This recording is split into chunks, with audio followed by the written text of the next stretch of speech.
Sir நம்ம எப்பவுமே ஒரு அருளாளர் பத்தி பேசுவோம். இந்த முறை எந்த அருளாளர் சார்? ஆமா, இந்த முறை ஒரு வித்தியாசமாக ஒரு வெளிநாட்டில் இருக்கக்கூடிய ஒரு அருளாளரை பற்றி பேசுகிறேன். நீம் கரோலி பாபா என்பவரை பற்றி நமது அனைத்து நேயர்களுமே அறிந்திருப்பார்கள். நான் அவரது தீவிரமான ஒரு பக்தன்.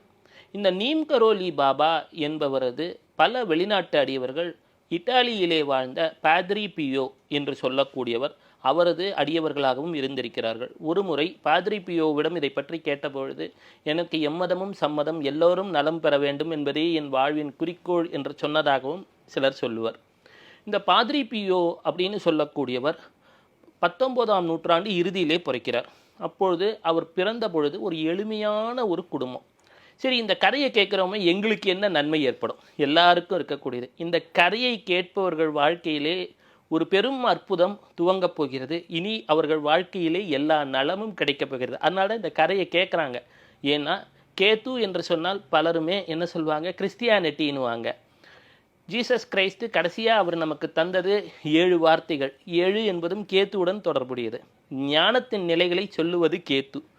எந்த ஜாதகத்தில் 12 கட்டத்தில் கேத்து இருக்கோ அந்த இடத்தை நாம் வணங்கினால் நமக்கு வெற்றியை, வாழ்க்கையில் மேன்மையை தந்துவிடும்னு சொல்லுவாங்க. கேத்து என்பது அவ்வளோ பெரிய ஒரு அற்புதங்களை தரும் என்பதெல்லாம் ஜோதிட ரீதியாக சொல்லுவார்கள்.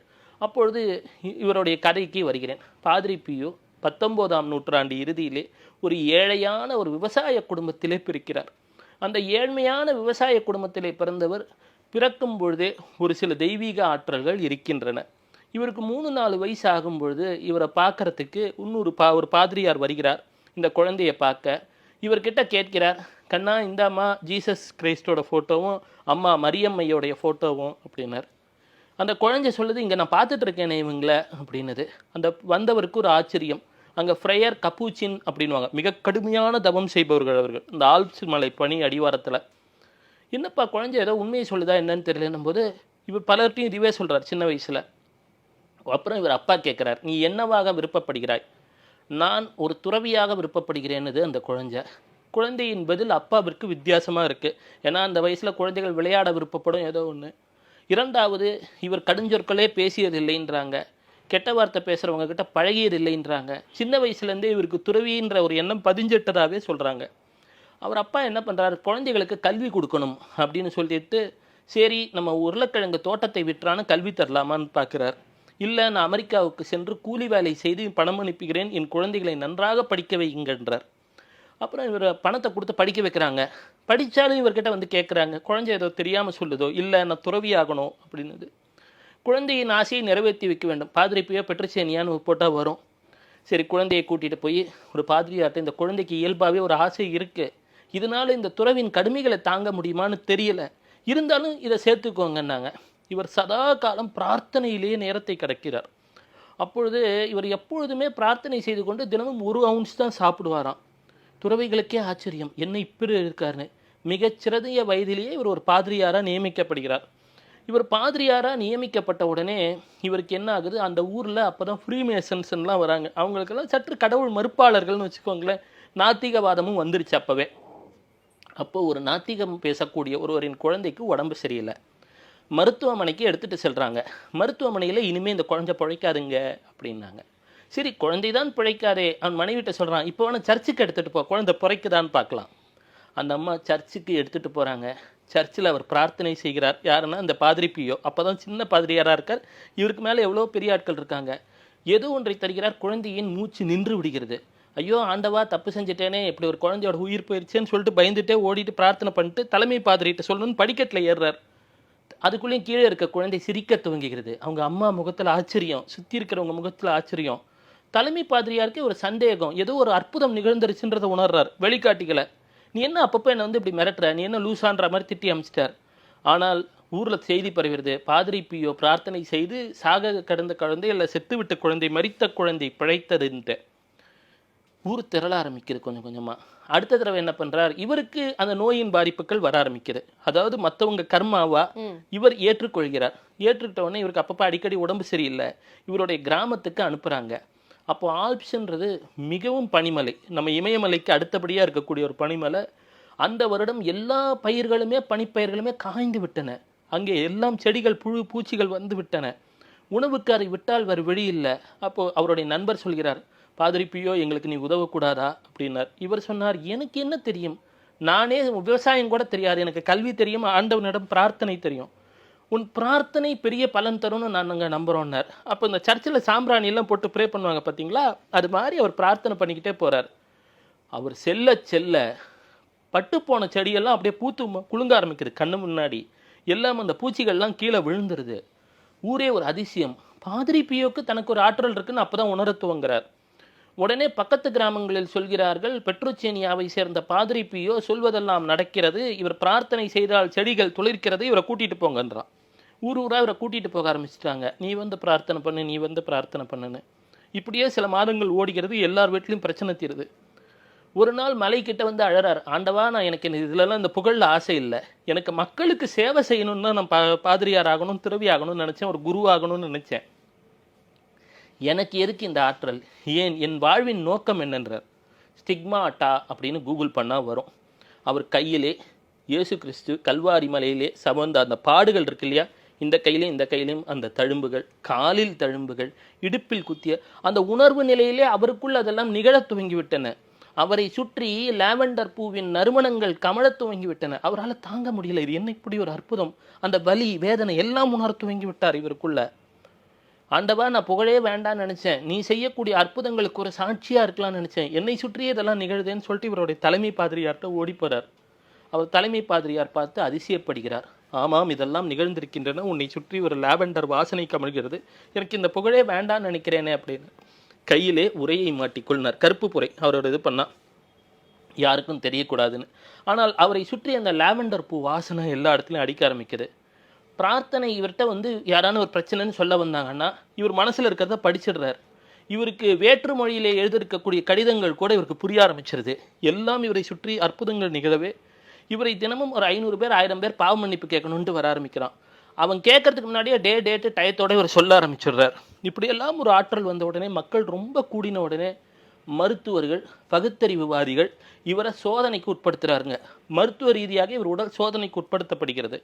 அப்போ என்ன தெரியுதுன்னா, இவர் கையில் இருக்கக்கூடிய எலும்புகளுக்கு பாதிப்பில்லை, இவர் பிரார்த்தனை செய்யும் போது அந்த தழும்புகள் தானாக தோன்றுகின்றன, அதில் பல அற்புதங்கள் நிகழுகின்றன. பகுத்தறிவுவாதிகள் மீண்டும் ஏற்றுக்கொள்வதில்லை. இவர் ஏதோ பொய் சொல்றார், இவர் மக்களை ஏமாற்றுகிறார்லாம் சொல்றாங்க. மீண்டும் அவர் உடல் சோதனைக்கு உட்படுத்தப்படுகிறது. சாதாரண நிலையிலே 98.4 ஃபாரன்ஹீட் அந்த மாதிரி இருக்கு. ஆனால் இவர் பிரார்த்தனை செய்ய தொடங்கியதுமே அந்த தெர்மாமீட்டர் கணினிகள்லாம் உடைய ஆரம்பிக்குது. மீண்டும் டெஸ்ட் பண்ணி பார்க்குறாங்க. 118லேருந்து 124 டெம்பரேச்சர் ரெக்கார்ட் ஆனதா, ஹையஸ்ட் ரெக்கார்டட் டெம்பரேச்சர் வந்து பாட்ரோபியோன்னு வருது. மக்கள் அதிசயித்து விடுகிறார்கள். அப்பொழுது சாதாரண டெட்டனஸ் மாதிரி காய்ச்சலில் கூட 108 கிட்ட போகும். இது எப்படி, இது இயற்கையின் எல்லைகளை மீறுகிறது இவர் உடம்புனா. ஆனால் எந்த நோயுமே இல்லை. 1918-19 வந்துருச்சு. அடுத்தது மக்கள் கூட்டம் திரள்றாங்க. இவருக்கு மேலே இருக்கிறவங்க சொல்கிறாங்க, பல விமர்சனங்களும் இதனால் வருது, இவர் அற்புதங்கள் மூலமாக கடவுள் பக்கம் மனிதர்களை இழுக்கிறார் அப்படின்ட்டு. பலர் கனவிலே செல்கிறார், வியாதிகளை நீக்குகிறார், அவர்கள் வாழ்க்கையிலே வளம் சேர்க்கிறது. இவர் நினைச்சாலே அந்த இடத்துல ஒரு நன்மை நிகழ துவங்கிறது. அப்பொழுது இவர் என்னன்னா, இவ்வளோ அற்புதம் நிகழ்ந்தோடனே இவருக்கு எதிர்ப்புகளும் வருகின்றன. அவருக்கு மேலே இருக்கவங்க சொல்கிறாங்க, வீணா எதிர்ப்பு, இனிமேல் நீ இதெல்லாம் சொல்லாத, நீ அமைதியாக இருந்துடணும்னு. இவரே என்ன பண்ணுறார், எல்லாவற்றையும் விட்டு ஒரு 12-13 ஆண்டுகள் தனிமையிலே தவத்திலே ஒரு அறையிலே உட்கார்ந்து விடுகிறார். எதுக்கு, வீணா எல்லாரும் விமர்சனம் பண்ணுறாங்க தன்னதுன்னு. 1933 உலக யுத்தம் ஸ்டார்ட் ஆக போகிற நேரம். அப்போது இருக்கக்கூடிய திரு போப்பாண்டவர் அவர்கள் வட்டிக்கன்ல இருந்து, உன்னுடைய சேவை உலகத்திற்கு தேவைப்படுகிறது, மீண்டும் உன் செயல்பாட்டை துவங்குன்றாங்க. இந்த 12-13 வருஷத்துல இவரோட ஆற்றல் இன்னும் பல மடங்கு அதிகரிச்சிருச்சு. அப்போ என்ன ஆகுதுன்னா, இவரை நம்பி ஒரு பெண்மணி வருகிறார். அந்த பெண்மணிக்கு இவரை பார்த்தது கிடையாது, கருவிழியே கிடையாது. இது ரெக்கார்டட் எவிடன்ஸ். நோ பியூப்பிள் பேட்ரோபியோன்னு கூகுள் பண்ணால் இதெல்லாம் வந்துடும். ஏன்னா இவரது எல்லாமே மெடிக்கலி டெஸ்டடாக தான் இவர் இது பண்ணியிருக்காங்க. அவர் என்னாச்சு, ஏன்னா வட்டிக்கன் திருச்சபை இதெல்லாம் கரெக்டாக ரெக்கார்ட் மெயின்டைன் பண்ணி வச்சுருக்காங்க. பிரார்த்தனை செய்கிறார் அந்த பெண்மணி, அவருக்கு கண் வழி வந்து விடுகிறது. அப்பொழுது கருவழியே இல்லாமல் கண் எப்படி வந்ததுன்னு ஒரு ஆச்சரியம் ஏற்படுகிறது. அப்பொழுது மக்கள் மீண்டும் பெரியவருக்கு ஒரு கூட்டம் புகழ். மற்றொரு முறை என்ன ஆகிறதுனா, இவருடைய பிளட்டை எடுத்து டெஸ்ட் பண்ணுறாங்க. ஏன் இவருக்கு லாவெண்டர், என்னால் உடலிலே அதிகம் டீகம்போஸ் ஆகக்கூடிய ஒரு விஷயம் ரத்தம், டக்குன்னு ஸ்மெல் எடுத்துரும். பார்த்தால் பயாலஜிக்கலாக அதில் கிடக்கூடிய தன்மைகளை கடந்து இருந்ததாகவும் நம்புகிறார்கள். மீண்டும் பாதுரே பியோ வருகிறார். இவரை நம்பிய பலருக்கு தீராத நோய்கள் தீர்ந்ததாகவும் நம்பப்படுகிறது. சரி, இவருக்கு கடிதம் எழுதியவர்களுக்கும் இதெல்லாம் நிகழத் தொடங்கிறது. அப்புறம் ஒரு விஷயம், 2-3 இடத்துல பாதுரே பியோ தோன்ற துவங்கிட்டார். இங்கேயும் இருப்பார், ஒரு 100-200 கிலோமீட்டர் தள்ளியும் இருக்கார், அங்க நாத்திக்கு பார்த்தேன் என்பார். இந்த மாதிரிலும் இவருடைய அற்புதங்கள் பெருக துவங்கிட்ட. உடனே என்ன ஆகுது, ஒரு தடவை இவரோட 2ஆம் உலகப் போர் உச்ச கட்டத்தில் நடக்குது. இவர் வாழ்ந்த ஊர் மேலே கரெக்டாக ஜெர்மனியும் இதுவும் அமெரிக்காவும் சண்டை போடும்போது குண்டுமழை பொழியறதுக்காக ஆட்கள் வந்திருக்காங்க. திடீர்னு வானத்தில் ஒரு வெள்ளை உருவம், ஒரு ஜொலிப்புடன், ஒரு நல்ல ஒரு தேஜஸோட, இங்கே இப்போ குண்டை போடாது, இங்கே மக்கள் இருக்காங்க, இந்த பகுதியில் நிற்காதுன்னு இந்த பைலட்டுகளை விரட்டுகிறது வானத்தில். சரி, இது ஏதோ தற்செயலாக நடந்திருக்கும் போல இருக்கு அப்படின்னு சொல்லிட்டு பைலட்டுகள் என்ன பண்ணுறாங்க, திருப்பியும் மீண்டும் 2 நாள் கழிச்சு வராங்க, திருப்பியும் நடக்குது. அப்புறம் இந்த யுத்தமெல்லாம் முடிஞ்சு கீழே போய் பார்த்தா பாதுரே பியோ என்ற அந்த துறவி இருந்திருக்கிறார். அவருடன் அவர்கள் புகைப்படம் எடுத்துக்கொண்டு அவரை பின்பற்ற துவங்கினாங்க. இதை தவிர இவர் வாழ்க்கையிலே இன்னொரு அதிசயம், இவரை எதிர்த்தவர் 1918 இவரை சந்திக்க வர்றார். ஏன்பா இன்னும் 50 வருஷம் தானே இருக்கு அப்படின்னார். திருப்பி அடுத்த வருஷம் வரான் 49ன்னு. கரெக்டாக அவன் என்னைக்கு இவரை சந்திச்சானோ 1968 செப்டம்பரிலே அவர் தன் உடலை துறக்கிறார். இவரை எதிர்த்தவனே இவருக்கு ரொம்ப சீடனாகி ரொம்ப அழத்துவங்கி, ஐயா எங்களை விட்டுட்டு போறீங்களேன்னு கேட்க போகிறான். அப்போ சொல்கிறார் பாதுரே பியோ, இந்த உடலை விட்டு சென்ற பின் என் செயல்பாடுகள் அதிகமாக இருக்கும். யார் என்னை பற்றி நினைக்கிறார்களோ, பேசுகிறார்களோ, எக்கணம் நினைக்கிறார்களோ, அவர்கள் வாழ்க்கையிலே அன்று முதலே வெளிச்சம் வந்துவிடும் அப்படின்றார். ஜேசு மரியா, ஜேசு மரியா, ஜேசு மரியா என்று இயேசுவின் பெயரை சொல்லிக்கொண்டே உயிர் துறந்ததாகவும் இவருக்கு ஒரு சிறப்பு. எனவே இந்த நிகழ்ச்சியை இப்பொழுது கண்டுகொண்டிருக்கிறீர்கள். இதை காணும் உங்கள் ஆதன் தொலைக்காட்சி நேயர்கள் அனைவருக்கும் இனி வாழ்விலே எல்லா நலமும் வளமும் வாழ்விலே சித்திக்கும், வாழ்வாங்கு வாழ்வார்கள். சிவ சிவ சிவ சிவ சிவ சிவ. ஓகே சார், அவரு இந்த 2024ஆம் ஆண்டுல என்ன நடக்கும்னு ஏதாவது சொல்லியிருக்காரு? அவர் என்னன்னாங்க, அவர் வருங்காலத்தை பற்றி சொல்லியவை எல்லாம் மிக துல்லியமாக நடைபெறுகிறது அப்படின்றாங்க. போப் ஜான் பால்னு ஒருத்தர் இருந்தார். அவர் தான் கலீலியோ உலகம் உருண்டைன்னு சொன்னதுக்கு இது பண்ணவர்கிட்ட மன்னிப்பு கேட்டவர் போப் ஜான் பால். ஆமாம், அவர் இத்தனை நாள் தவறுன்னு சொன்னது தவறுன்னு. அவர் ஒரு மிகச்சிறந்த ஞானி போப் ஜான் பால், போப்பாண்டவர். அவர் தன்னுடைய வாழ்நாளிலே அவருக்கு ஒரு உயிர் ஆபத்து ஏற்படும் என்பதை முன்பே கணித்து அவரை அதிலிருந்து ஒரு நன் காப்பாற்றுறாங்க. அவங்க பாதுரே பியோவுடைய ஒரு ஸ்டூடெண்ட்டு.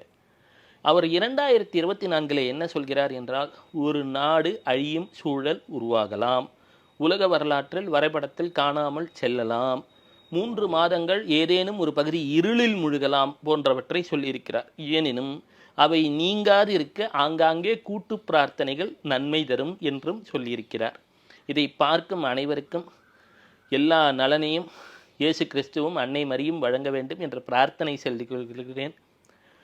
இவர் நீம் கரோலி பாபா சொல்வார், ஆன்மீகம் எவ்வாறு இருக்க வேண்டும் என்று ஒரு முறை நீம் கரோலி பாபாவிடம் அவருடைய வெளிநாட்டு அடியவரான ஆல்பர்ட் கேட்டார். அவர்தான் Ramdas. Love like Christ, love like Christ என்றார். சிறிது நேரம் அழுதார். அழுதுவிட்டு சொன்னார், பாதுரே பியோ போன்ற ஒரு துறவி இருப்பதனால்தான் உலகத்திலே நலங்கள் நிகழ்கின்றன என்றார். நேரிலே காணாவிட்டாலும் நீம் கரோலி பாபாவிற்கு பாதுரே பியோ மீது மிகுந்த அன்பு உண்டு. இருவரும் சமகாலத்தவர்கள். இந்த நிகழ்ச்சியை காணும் அனைவருக்கும் புனிதர் பாதுரே பியோவின் அருளாசி கிட்ட வேண்டும் என்று பிரார்த்தனை செய்து கொள்கிறேன். நன்றி.